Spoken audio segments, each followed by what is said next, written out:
Hey everybody, Graham Judd here again with YouTube Medics. This is going to be my patient assessment quick tip number 2. Specifically, I want to talk about refusals. How good is your patient assessment when you take a refusal?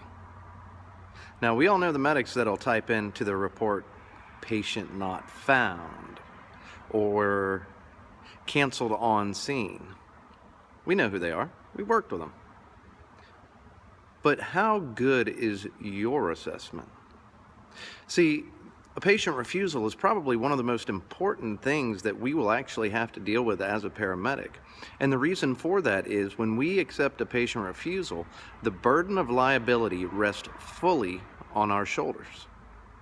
So let's talk real quick. I'll tell you a story about a case that happened to me. I was dispatched to vomiting. When I arrived on scene, the patient says to me, "I don't need you. I didn't even call you. I vomited. I feel fine."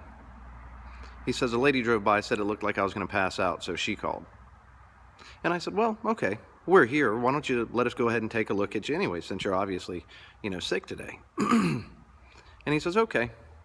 Checked his blood pressure. Blood pressure was fine, 110/68. Heart rate was 72 beats a minute. Oxygen was 98% on room air. Glucose was 103. Everything looked great from that perspective. And I suppose that we could have taken a refusal at that point. But I said to the guy, let's go ahead and put you on the EKG monitor. His clinical presentation was really good, but I've got these tools, I wanted to use them. I put him on the EKG, and his 3 lead looked kind of funny.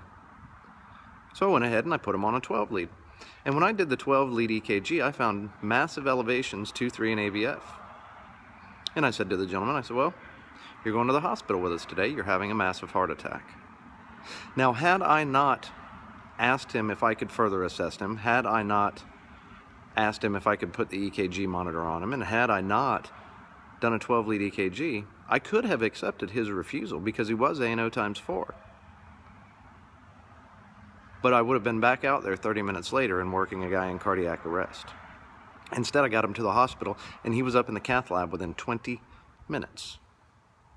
So the point is, when you do a patient refusal, how good is your assessment?